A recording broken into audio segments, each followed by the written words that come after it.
નમસ્તે વિદ્યાર્થી મિત્રો. શારદા સંકુલ સંચાલિત શ્રી વિવેકાનંદ માધ્યમિક અને ઉચ્ચતર માધ્યમિક સ્કૂલ આપ સૌનું હાર્દિક સ્વાગત કરે છે. મારું નામ રાઠોડ રાજેશ કુમાર. આજે આપણે ધોરણ 10માં સંસ્કૃત વિષયમાં 7મું પ્રકરણ સુભાષિત કુસુમાણી. સુભાષિતનો અર્થ થાય છે સુભાષિત, શુભ આશીષ આપનાર, સારા વચન, અને કુસુમાણી એટલે પુષ્પો. તો આખા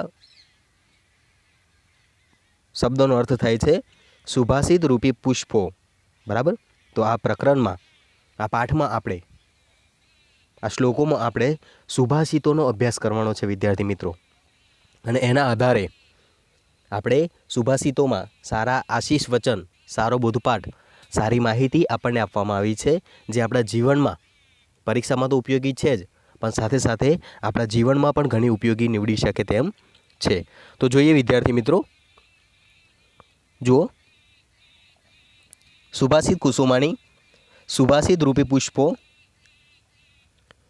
સુષ્ઠુ ભાષિતમ સુભાષિતમ, અર્થાત જે સારી રીતે કહેવાયેલું છે તે સુભાષિત છે.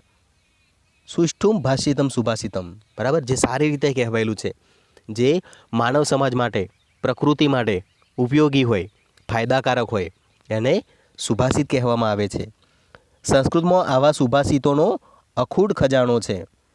સાહિત્યકારોની માન્યતા છે કે પૃથ્વીયામ ત્રીણી રત્નાની જલમ અન્નમ સુભાષિતમ. બરાબર. સાહિત્યકારો, ઘણા સાહિત્યકારો માને છે કે પૃથ્વી ઉપર 3 રત્નો છે. પૃથ્વીયામ ત્રીણી રત્નાની, પૃથ્વી ઉપર 3 રત્નો છે. કયા કયા? તો જલમ એટલે જળ, અન્નમ એટલે અનાજ, અને સુભાષિતમ એટલે સુભાષિત. અર્થાત પૃથ્વી ઉપર 3 રત્નો છે: જળ, અન્ન અને સુભાષિત. માનવીય જીવન માટે જેમ જળ અને અન્ન અનિવાર્ય છે, તેવી જ રીતે આ સુભાષિત પણ અનિવાર્ય છે. આપણા જીવનમાં જેવી રીતે ખોરાક જરૂરી છે, જેવી રીતે પાણી જરૂરી છે, એવી રીતે સારા વિચારોનું આગમન, આચરણ એ ખૂબ જ જરૂરી છે વિદ્યાર્થી મિત્રો. આગળ જોઈએ. સંસ્કૃતના આ સુભાષિતો માત્ર ભારતીય પ્રજા કે સંસ્કૃતિને અભિવ્યક્ત નથી કરતા, પરંતુ તે તો સમગ્ર માનવ સંસ્કૃતિની ઓળખ કરાવે છે. પરિણામે તે સ્થળ અને કાવ્યના બંધન, કાળના બંધન વગર માનવ માત્રના જીવનને માર્ગદર્શન આપે છે. અહીં માનવ જીવનમાં મૂલ્યોની સ્થાપના કરવાનો ઉપક્રમ હોય છે. વ્યક્તિના ચારિત્ર ઘડતર માટે મિત્રની જેમ તે સહાયક બને છે. જીવનમાં જે ગ્રહણ કરવા યોગ્ય બાબતો છે, તેમનું અનુસરણ કરવાથી માનવીને કેવી રીતે સુખી અને આનંદની અનુભૂતિ થઈ શકે છે, એના સરસ ઉદાહરણો પણ આ સુભાષિતો પૂરા પાડતા હોય છે. ટૂંકા વાક્યમાં લાંબી વાત મૂકવાની વિશેષતા તો અહીં જ છે. બરાબર. ટૂંકા વાક્યમાં ગાગરમાં સાગર. બરાબર. એવું કહેવાય છે કે ગાગરમાં સાગર. એક નાના નાના વાક્યો દ્વારા માનવ સમાજને પ્રેરણા પૂરું પાડતું, માનવ સમાજ માટે ઉપયોગી, માનવ સમાજને જીવન શીખવાડતું. આપણા દેશ માટે જ નહીં, સમગ્ર માનવ જાતિની વાત કરી છે. સમગ્ર પ્રકૃતિ માટે આ ખૂબ જ ઉપયોગી છે વિદ્યાર્થી મિત્રો. તો આપણે પણ આવા સરસ મજાનો સુભાષિતોનો અભ્યાસ કરીએ. આગળ જોઈએ. પ્રસ્તુત પાઠમાં 7 સુભાષિતોનો સંગ્રહ છે, જેમાં સજ્જનોના વચનોમાં મૂલ્ય, વૃક્ષોની ઉપયોગિતા, પ્રયત્નપૂર્વક ગુણોની પ્રાપ્તિ, અસ્થિર ચિત્તવાળી વ્યક્તિથી થનારી હાનિ, વ્યક્તિની પરીક્ષાના ઉપાયો, મહાપુરુષોના અનુકરણીય ગુણો અને ધૈર્યવાન માણસના સ્વભાવનું સુચારું વર્ણન કરવામાં આવ્યું છે. આવતીકાલના નાગરિકો અને આજના વિદ્યાર્થીઓમાં જીવન મૂલ્યો, સદ્ગુણો અને જીવન કૌશલ્યોનું સિંચન કરવાના ઉદ્દેશ્ય સાથે જ આ સુભાષિતો અહીં પ્રસ્તુત કરવામાં આવ્યા છે વિદ્યાર્થી મિત્રો. બરાબર. આ તમે આવતીકાલનું ભવિષ્ય છો, આવતીકાલના યુવાન છો, એટલા માટે તમારે આ સુવિચારો અહીં ભણવાના છે, અને જેના કારણે આપણા જીવનમાં ખૂબ જ ઉત્તરોત્તર પ્રગતિ થાય, એ માટે આ સુભાષિતો આપણા જીવનમાં અમલી મૂકવા ખૂબ જ જરૂરી છે. આગળ જોઈએ વિદ્યાર્થી મિત્રો. પહેલો સુભાષિત અહીંયા આપવામાં આવ્યો છે. જુઓ. સદભિ તુ લીલયા પ્રોક્તમ શિલા લિખિતમ અક્ષરમ અસદભિ શપથેન અપી જલે લિખિતમ અક્ષરમ. બરાબર. સદભિ સદભિહિ એટલે સજ્જનો વડે, તું તો, તું એટલે તો, સજ્જનો વડે તો લીલયા પ્રોક્તમ, લીલયા એટલે સહેલાઈથી, સરળતાથી, રમતમાં કીધું હોય, પ્રોક્તમ બોલેલું, કહેલું, શિલા લિખિતમ અક્ષરમ, બરાબર, શિલા પર લખેલું લખાણ, શિલા પર લખેલા અક્ષરરૂપ છે. શિલા એટલે પથ્થર, બરાબર, તો પથ્થર પર લખેલા અક્ષર જેવું છે. જો અહીં આખું લીટી જોઈએ. સદભિહિ તું સજ્જનો વડે કહેવાયેલું, લીલયા સજ્જનો વડે પ્રોક્તમ કહેવાયેલું, લીલયા રમતમાં કહેવાયેલું, શિલા લિખિતમ અક્ષરમ શિલા પર લખાયેલા લેખ જેવું છે. જો કોઈ સજ્જન વ્યક્તિ રમતમાં કહી દે તો પણ એ શિલા ઉપર લખેલા અક્ષર જેવું છે. એટલી એની સચોટ વાણી હોય છે, બરાબર, એટલું એનું સમાજમાં સ્થાન હોય છે. સજ્જન વ્યક્તિ એ જેવો તેવો નથી હોતો. એની વાણી એ ખાલી રમતમાં કંઈ પણ બોલી જાય તો પણ એ શિલા ઉપર કોતરેલા લેખ જેવું બની જતું હોય છે. જ્યારે અસદભિહિ સજ્જન ન હોય તેવું, દુર્જન, અસદભિહિ દુર્જનો, શપથેન અપી દુર્જનો દ્વારા, શપથેન એટલે સોગંદ, બરાબર, કસમ ખવડાવવાની વાત છે અહીંયા, સોગંદ વડે કહેલું પણ, જલે લિખિતમ અક્ષરમ તો પણ પાણીમાં લખેલા અક્ષર જેવું છે. જલે લિખિતમ અક્ષરમ પાણીમાં લખેલા અક્ષર જેવું છે. તો વિદ્યાર્થી મિત્રો, આખા શ્લોકનો ભાવાર્થ આપણે અહીંયા સમજીએ. જુઓ, સદભિહિ સજ્જનો વડે, લીલયા સજ્જનો વડે સરળતાથી કહેવાયેલું વચન, શિલા લિખિતમ અક્ષરમ તો સજ્જનો વડે સરળતાથી કહેવાયેલું શિલા પર લખેલા અક્ષર જેવું છે. જ્યારે દુર્જનો વડે સોગંધ દ્વારા કહેવાયેલું પણ પાણીમાં લખેલા અક્ષર બરાબર છે. તો અહીંયા સજ્જન અને દુર્જનના ગુણોની વાત કરી છે વિદ્યાર્થી મિત્રો, કે સજ્જન માણસ ખાલી રમતમાં કહી દે કે આ સાચું છે એટલે આખી દુનિયા, બધા જ લોકો એમનું માન રાખતા હોય છે, બધા જ વ્યક્તિ એ સાચું માનતા હોય છે. જ્યારે દુર્જનો કસમ આપીને કે, ભગવાનની કસમ ખાઈને કે, માતા પિતાની કસમ ખાઈને કે, કોઈની પણ કસમ ખાય તો પણ જેનામાં દુર્જન છે, જેનામાં દુર્ગુણો છે, એવી વ્યક્તિનું માનવા દુનિયામાં કોઈ તૈયાર હોતી નથી. એટલે આ સુભાષિત દ્વારા આપણને એ જ બોધ મળે છે કે સજ્જનનો સંગ કરવો જોઈએ હંમેશા. સજ્જન વ્યક્તિ હોય, બરાબર છે, તો એનું દરેક વ્યક્તિ માન રાખતી હોય છે. દરેક વ્યક્તિ એની શિલા પર લખેલા લેખ જેવું હોય છે, કોઈ એને મિટાવી શકતું નથી, બરાબર. જ્યારે જે દુર્જન લોકો બૂમો પાડતા હોય છે, કસમો આપતા હોય છે, એ પાણીમાં લખેલા અક્ષર બરાબર જેવું, બરાબર, ચોમાસામાં, બરાબર, કઈ જમીન પર તમે લખો અથવા દરિયા કિનારે ગયા હોય ને રેતી પર લખો ને પાણીનું મોજું આવે તો પાછું ભૂસીને જતું રહેતું હોય છે. તો એ પાણીમાં લખવા બરાબર છે. પાણીમાં કોઈ દિવસ કશું લખી શકાય નહીં. તમે ટ્રાય કર્યો છે કોઈ દિવસ પાણીમાં લખવાનો? કરી જોજો, પાણીમાં એક પણ અક્ષર પડે નહીં. જ્યારે સજ્જન વ્યક્તિ બોલતો હોય તો એ પથ્થર પર લખેલી લકીર બની જતી હોય છે. પથ્થર પર લખેલું એક વાક્ય એ સજ્જનના કહેવાથી શિલા પર લખાઈ જતું હોય છે. જ્યારે દુર્જન ગમે એટલું બોલે તો એ પાણી બરાબર છે, ધૂળ બરાબર છે, કંઈ જ કામ લાગતું નથી. પાણીમાં આપણે લખી શકતા નથી. આગળ જોઈએ વિદ્યાર્થી મિત્રો, બીજો સુભાષિત, સેવિતવ્યો મહાવૃક્ષ ફલ છાયા સમન્વિત યદિ દેવત ફલમ ન અસ્તિ છાયા કેન નિર્વાયતે. બરાબર, સેવિતવ્યો મહાવૃક્ષ, અહીંયા સરસ મજાની વાત કરી છે વિદ્યાર્થી મિત્રો. સેવિતવ્યો મહાવૃક્ષ ફલ છાયા સમન્વિત, બરાબર, ફળો અને છાયાથી યુક્ત સેવિતવ્યો મહાવૃક્ષ, બરાબર છે, એવા મહાન વૃક્ષોનું, વિશાળ વૃક્ષોનું સેવન, બરાબર, એમને બચાવવા જોઈએ, સેવન કરવું જોઈએ. સેવિતવ્યો એટલે એમનું રક્ષણ કરવું જોઈએ, એમનું સેવન કરવું જોઈએ. ફલ છાયા સમાન્વિત, ફળ અને છાયાથી યુક્ત, સમાન્વિત એટલે યુક્ત, મહાવૃક્ષ વિશાળ વૃક્ષોનું, મોટા વૃક્ષોનું સેવિતવ્યો સેવન કરવું જોઈએ. યદ દેવાત ફલમ ન આસ્તિ, યદિ જો, દેવાત ફલમ ભાગ્યવશાત દેવાત ફલમ તેના પર ફળ ન અસ્તિ ન હોય તો છાયાણ કે નિર્વાર્યતે, તો છાયાને કોણ નિવારી શકે છે? નિર્વાર્યતે, તો છાયાને કોણ નિવારી શકે છે? અહીંયા સરસ મજાની વાત કરી છે વિદ્યાર્થી મિત્રો. બરાબર.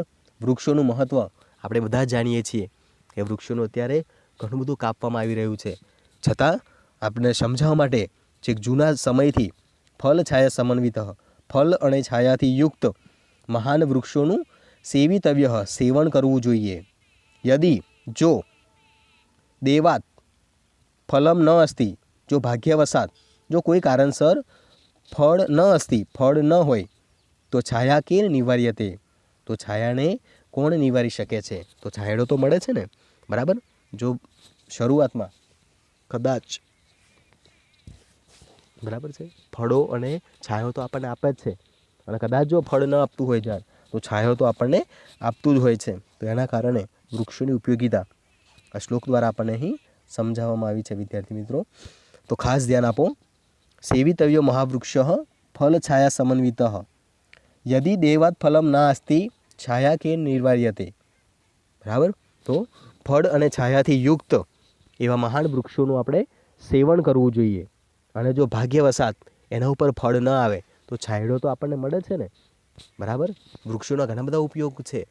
વૃક્ષો આપણે વાવવા જોઈએ, વૃક્ષોને કાપવા ન જોઈએ. બરાબર.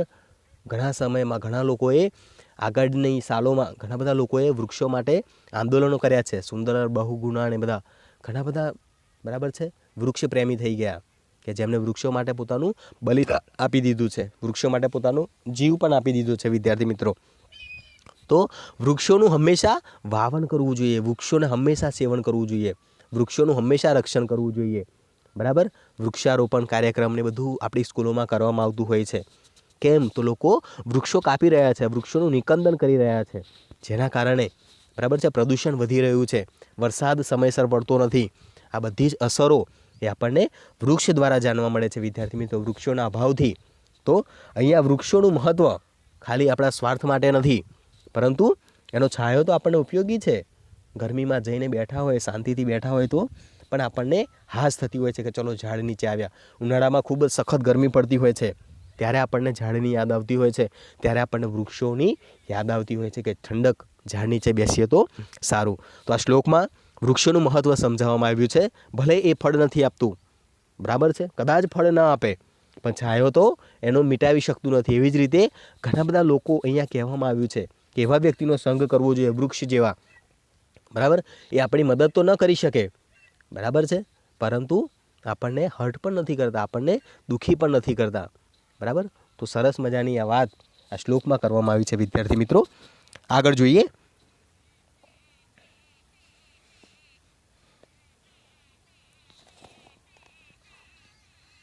આગળ જુઓ. આરોપ્યતે શિલાશૈલે યત્નેન મહતા યથા નિપાત્યતે ક્ષણે નાશ તથાત્મા ગુણદોષયો. બરાબર. યથા મહતા યત્નેન શિલા શૈલ આરોપ્યતે શિલાશૈલ યત્નેન મહતા યથા જેમ મહતા ભારે યત્નેન પ્રયત્નથી શિલા પથ્થરને શૈલેહી પર્વત પર આરોપ્યતે ચઢાવવામાં આવે છે. નિપાત્યતે ક્ષણે નાશ અધઃ નિપાત્યે ક્ષણ, તો ક્ષણવારમાં તેને નીચે પાડી શકાય છે. નિપાત્ય તે નીચે પાડી શકાય છે ક્ષણવારમાં. અહીંયા સરસ મજાની વાત કરે છે વિદ્યાર્થી મિત્રો, ધ્યાન આપજો. યથા મહતા પ્રયત્નેન જેમ ભારે પ્રયત્નથી શિલાને પર્વત પર ચઢાવવામાં આવે છે, એને નિપાત્ય તે ક્ષણે નાશે, એને ક્ષણ માત્રમાં નીચે પાડી શકાય છે. તથાત્મા ગુણ દોષયો, તે જ પ્રમાણે આત્મા અને ગુણ અને દોષની બાબતમાં છે. તે પ્રમાણે આત્માના અને ગુણના દોષની બાબતમાં છે. તો અહીંયા સરસ મજાની વાત કરી છે વિદ્યાર્થી મિત્રો કે આપણે કોઈ શિલાને પર્વત પર ચઢાવવાની હોય ત્યારે ઘણો બધો પ્રયત્ન કરવો પડે. પથ્થરને પર્વત પર લઈ જવું એટલે કેટલું અઘરું કામ હોય છે વિદ્યાર્થી મિત્રો. તો એને આપણે પથ્થર પર પર્વત પર ચઢાવવા માટે શિલાને ધક્કો મારીને ઉપર લઈ જઈએ છીએ, પરંતુ જ્યારે એને નીચે પાડવાનો હોય ત્યારે ફક્ત ખાલી એક હાથથી તમે એને નીચે પાડી શકો છો, ખાલી ગગડાવી શકો છો. તો નીચે પડતી વખતે એને સહેજ પણ વાર નથી લાગતી. એવી જ રીતે ઉપર ચઢાવવામાં બરાબર છે આ ગુણ આત્મા અને દોષોની બાબતમાં પણ બરાબર છે. સારા ગુણ ભેગા કરવામાં ઘણો બધો સમય લાગતો હોય છે, સારું શીખવામાં ઘણો બધો સમય લાગતો હોય છે, અને એકાદ ભૂલ થઈ જાય તો આપણે બધું નીચે આવી જતું હોય છે વિદ્યાર્થી મિત્રો. બરાબર, આપણે હંમેશા પ્રગતિના માર્ગ પર જતા હોય બરાબર, અને કંઈક આપણાથી ખોટું થઈ જાય તો આપણું કરેલું બધું વ્યર્થ જતું હોય છે. તો એવા લોકો માટે અહીંયા સમજાવવા માટે અહીંયા વાત કરી છે વિદ્યાર્થી મિત્રો. બરાબર, કે ઘણા બધા મહેનતથી આપણે ઉપર ચડતા હોઈએ છીએ તો હતાશ થવાની જરૂર નથી, પાછા પડી જઈએ છીએ, પાછા ફરી ચડીએ છીએ. તો અહીંયા એવી વાત કરી છે વિદ્યાર્થી મિત્રો કે જો ઘણા બધા પ્રયત્નથી બરાબર શિલાને પર્વત પર ચઢાવવામાં આવે છે અને ઘણી વારમાં ક્ષણ માત્રમાં એને નીચે પાડી શકાય છે. તો એવી જ રીતે બરાબર ગુણ અને દોષ એ આત્માની બાબતમાં આવી રીતે જોવા મળે છે વિદ્યાર્થી મિત્રો. આગળ જોઈએ, ચોથો સુભાષિત, ક્ષણે રૂષ્ટઃ ક્ષણે તુષ્ટઃ રૂષ્ટઃ તુષ્ટઃ ક્ષણે ક્ષણે અવ્યવસ્થિત ચિત્તસ્ય પ્રસાદો અપી ભયંકરઃ. ક્ષણે રૂષ્ટઃ ક્ષણમાં રોષે ભરાતા અને ક્ષણમાં તુષ્ટઃ સંતુષ્ટ થનારા. આમ ક્ષણમાં રોષે ભરાતા અને ક્ષણમાં સંતુષ્ટ થનારા અવ્યવસ્થિત ચિત્તવાળાની વૃત્તિની કૃપા ભયંકર હોય છે. કૃપા ભયંકર હોય છે. બરાબર, સરસ મજાની વાત કરી છે વિદ્યાર્થી મિત્રો. કેવા લોકોની વાત કરી છે તો ક્ષણે રૂષ્ટઃ ક્ષણમાં રોષે ભરાતા અને ક્ષણમાં સંતુષ્ટ થનારા. આમ ક્ષણમાં રોષે ભરાતા અને ક્ષણમાં સંતુષ્ટ થનારા અવ્યવસ્થિત ચિત્તવાળાની પ્રસાદો કૃપા અપી પણ ભયંકર હોય છે. બરાબર, કેવા વ્યક્તિઓની વાત કરી છે કે થોડી વારમાં રોષે ભરાઈ જતા હોય અને પાછા સંતોષ પામી જતા હોય એવા લોકો. બરાબર, એવા લોકોની કૃપા ખૂબ ભયંકર હોય છે. એ ગમે ત્યારે બદલાઈ જતા હોય છે, ગમે ત્યારે પલટાઈ જતા હોય છે. બરાબર, એવા વ્યક્તિઓની વાત કરી છે વિદ્યાર્થી મિત્રો અહીં. આવા વ્યક્તિઓનો આપણે સંગ ન કરવો જોઈએ. બરાબર, વાતમાં ગુસ્સો કરતા હોય બરાબર છે, ક્ષણમાં ગુસ્સે ભરાતા હોય ને પાછા કંઈક લાલચ જેવું મળી જાય તો પાછા સંતુષ્ટ પણ થઈ જતા હોય. તો એવા વ્યક્તિઓ, આવું જે અસ્વસ્થ ચિત્ત છે બરાબર છે, આવું ચંચળ જે ચિત્ત છે બરાબર, આવી ચંચળ વ્યક્તિઓથી દૂર રહેવાની વાત કરી છે વિદ્યાર્થી મિત્રો. આગળ જોઈએ, યથા ચતુર્ભિઃ કણકમ પરીક્ષતે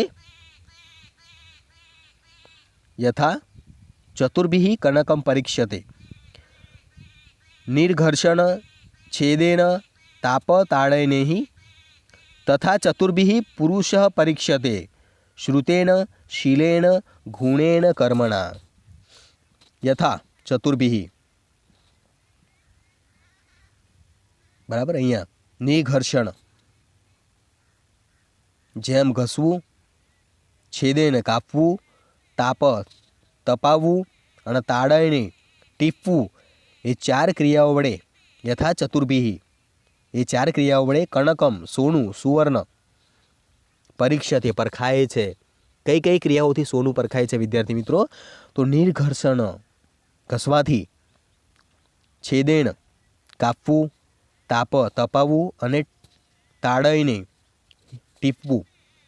આ ચાર ક્રિયાઓથી યથા ચતુર્ભિઃ સોનું પરખાય છે. એવી જ રીતે તથા ચતુર્ભિઃ પુરુષઃ પરીક્ષતે, એવી જ રીતે આ ચાર બાબતોથી પુરુષ પરખાય છે. કઈ? શ્રુતેન જ્ઞાન, શીલેન ચારિત્ર, ગુણેન ગુણ અને કર્મણા. અને કર્મ એ ચાર વડે પુરુષની પરીક્ષા કરાય છે. અહીંયા સરસ મજાના ગુણોની વાત કરી છે વિદ્યાર્થી મિત્રો. અહીંયા સોનાનું ઉદાહરણ આપીને બરાબર. સોનાના ઉદાહરણ આપીને મનુષ્યના ગુણોની વાત કરી છે. મનુષ્ય કેવી રીતે ઓળખાય છે? તો જેમ ઘસવું, કાપવું, તપાવવું અને ટીપવું યથા એમ 4 ક્રિયાઓ વડે સોનું પરખાય છે.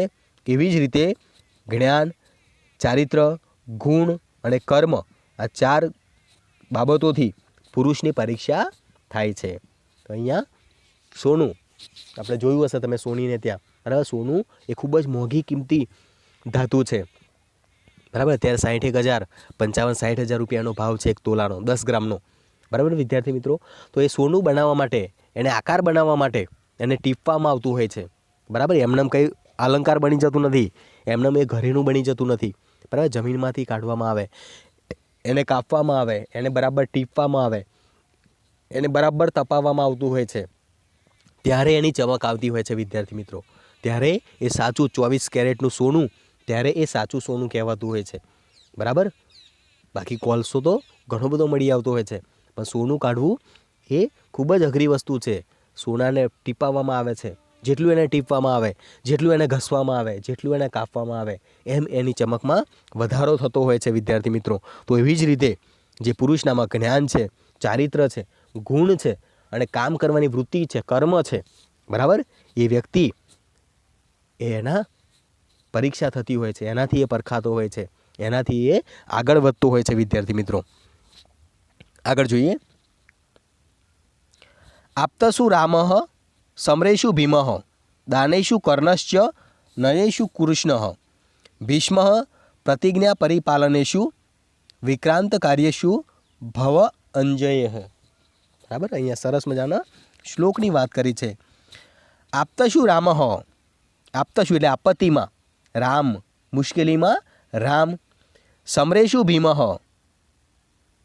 સમરેશુ યુદ્ધમાં ભીમ, યુદ્ધોમાં ભીમ, દાનેશુ કર્ણશ્ચ, દાનમાં કર્ણ, ચ અને દાન કાર્યમાં કર્ણ, અને નીતિય નયેશુ નીતિઓમાં કૃષ્ણ, પ્રતિજ્ઞા પરિપાલનેશુ પ્રતિજ્ઞાનું પાલન કરવામાં ભીષ્મ, અને વિક્રાંત કાર્યેશુ પરાક્રમના કાર્યોમાં, બરાબર, અંજના પુત્ર હનુમાન થજે. બરાબર. અહીંયા મનુષ્યની વાત કરી છે, મનુષ્યને કેવું કર્મ કરવાનું છે. તો મુશ્કેલીના સમયમાં, આપત્તિમાં રામ, બરાબર, ભગવાન શ્રી રામ મર્યાદા પુરુષોત્તમ, એ મુશ્કેલીમાં કોઈ પણ મુશ્કેલીથી એ ડર્યા નથી, બરાબર છે. રાવણનો વધ કર્યો, સીતા માતાનું અપહરણ રાવણ કરી ગયો, બરાબર. આખી રામાયણની રચના થઈ એના આધારે. તેમને કોઈ પણ જગ્યાએ હિંમત નથી હારી, બરાબર. એમને વનવાસ જવું પડે છે. તો આપત્તિમાં રામ, રામ ભગવાન હતા તો પણ એમને કેટલું બધું કષ્ટ સહન કરવું પડ્યું, તો પણ એમને કેટલી બધી તકલીફો પડી હતી. તો આપત્તિમાં આપણે ભગવાન રામને યાદ કરવા જોઈએ. યુદ્ધોમાં ભીમ, બરાબર, યુદ્ધમાં ભીમ, બરાબર. યુદ્ધમાં ભીમ ખૂબ જ નિપુણ હતો, બરાબર, ખૂબ જ ચાલાક હતો, ખૂબ જ બળવાન હતો. તો એ ભીમને આપણે સ્મરણ કરવું જોઈએ. દાનેશુ કર્ણશ્ચ, દાન કરવામાં કર્ણ, બરાબર. પોતાના કવચ અને કુંડળ ભગવાન કૃષ્ણ પોતે માંગવા જાય છે, બરાબર, ઋષિમુનિનો વેશ ધારણ કરીને. ત્યારે એ કર્ણ કંઈ પણ વિચાર્યા વગર, એને ખબર હતી કે જો આ કવચ અને કુંડળ આપી દઈશ તો મારું મૃત્યુ થશે, મારું મૃત્યુ ચોક્કસ છે અર્જુનના હાથે, તો પણ એ દાન આપવામાં પાછો પડતો નથી. પોતાનું દાન બધું જ આપી દે છે, પોતાનું દાન સર્વસ્વ આપી દે છે. તો એવો હતો દાનવીર કર્ણ. તો દાન કરવામાં કર્ણને આપણે યાદ કરવું જોઈએ. નયેશુ કૃષ્ણ, નીતિઓમાં કૃષ્ણ, બરાબર. મહાભારતની રચના થઈ, બરાબર. નીતિમાં માનવાવાળા હતા ભગવાન શ્રી કૃષ્ણ, સત્યમાં માનવાવાળા હતા, ધર્મમાં માનવાવાળા હતા. તો જે નીતિમાં માને છે એનું ભગવાન, બરાબર, કોઈ દિવસ ક્યારેય કશું ખોટું થઈ શકતું નથી. આગળ ભીષ્મ પ્રતિજ્ઞા પરિપાલનેશુ, પ્રતિજ્ઞાનું પાલન કરવામાં ભીષ્મ, બરાબર. ભીષ્મ પિતામહ આપણે બધા જાણીએ છીએ, મહાભારતનું પાત્ર. એમને એ કૌરવના પક્ષે રહ્યા હતા. પોતાને જે પ્રતિજ્ઞા લીધી હતી કે હું હંમેશા કૌરવોનું રક્ષણ કરીશ, એ પ્રતિજ્ઞામાં એમને દુઃખ હતું કે પાંડવો સામે એ યુદ્ધ કરે છે. એ પણ એમના પૌત્રો હતા, કૌરવ પણ એમના પૌત્ર હતા, છતાં પણ, બરાબર, એ ભીષ્મ હસ્તિનાપુરના રક્ષણ માટે, હસ્તિનાપુરનું પાલન કરવા માટે, હસ્તિનાપુરના રક્ષણની એમણે જે પ્રતિજ્ઞા લીધી હતી એ પ્રતિજ્ઞા માટે યુદ્ધ કરવા માટે તૈયાર થાય છે અને યુદ્ધ કરે છે. વિક્રાંત કાર્યેશુ, બરાબર, અને વિક્રાંતના કાર્યોમાં, પરાક્રમના કાર્યોમાં ભગવાન અંજના પુત્ર ભવ અંજનેય, અંજના પુત્ર હનુમાન થજે. બરાબર, આપણે હનુમાનજીને યાદ કરીએ છીએ, હનુમાનજીને જાણીએ છીએ. શનિવારે આપણે એમની પૂજા કરતા હોઈએ છીએ કે કેટલા બધા એમના પરાક્રમો હતા. નાનપણથી માંડીને છેક મોટા થાય છે ત્યાં સુધી ઘણા બધા પરાક્રમો છે. અને ભગવાન રામના સેવક બનીને પોતાનું જીવન પૂર્ણ કરી દે છે. તો આ સરસ મજાના શ્લોકમાંથી, દરેક ઉદાહરણમાંથી, બરાબર, રામમાંથી પણ આપણે કંઈક શીખવાનું છે, ભીમમાંથી શીખવાનું છે યુદ્ધમાં કેવી રીતે આગળ વધવું, કર્ણ પાસેથી શીખવાનું છે દાન કેવી રીતે કરવું જોઈએ, અને કૃષ્ણ ભગવાન પાસેથી શીખવાનું છે કે નીતિ આપણી કેવી હોવી જોઈએ, પ્રતિજ્ઞા જે આપણે લઈએ છીએ એ ભીષ્મ જેવી હોવી જોઈએ. બરાબર, અને અંજના પરાક્રમ આપણે અંજના પુત્ર હનુમાનજી જેવું કરવું જોઈએ. આગળ જોઈએ વિદ્યાર્થી મિત્રો. પ્રારંભતે ન ખલુ વિઘ્ન ભયેણે નિશ્ચૈ પ્રારંભ્ય વિઘ્ન વિહતા વિરમંતી મધ્યઃ વિઘ્નૈ પુનરપી પ્રતિહન્યમાણઃ પ્રારંભ્ય ચ ઉત્તેજના ન પરિત્યજ્યંતી.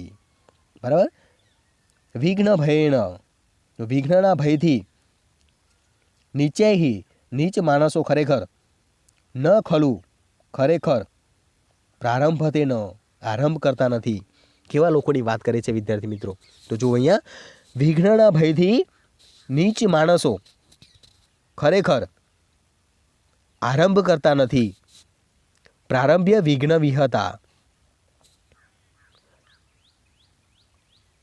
કાર્ય શરૂ કરીને, વિઘ્ન વિહતા વિરમંતી મધ્યાહ, અને જો કાર્ય શરૂ કરીને વિઘ્ન વિહતા, વિઘ્નોથી હેરાન પરેશાન થઈને મધ્યમ પ્રકારના માણસો અટકી જાય છે.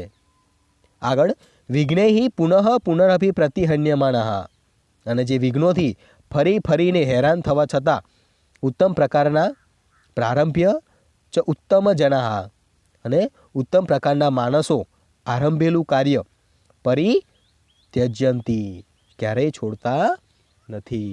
અહીંયા કેવા કેવા લોકોની વાત કરી છે, કેવા કેવા પ્રકારના માણસોની વાત કરી છે વિદ્યાર્થી મિત્રો, એ આપણે અહીંયા જોવાનું છે.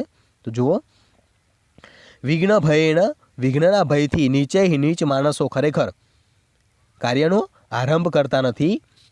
કાર્ય શરૂ કરીને વિઘ્નથી હેરાન પરેશાન થતા વિરમંતી મધ્યઃ, અધવચ્ચે કાર્ય છોડી દે છે.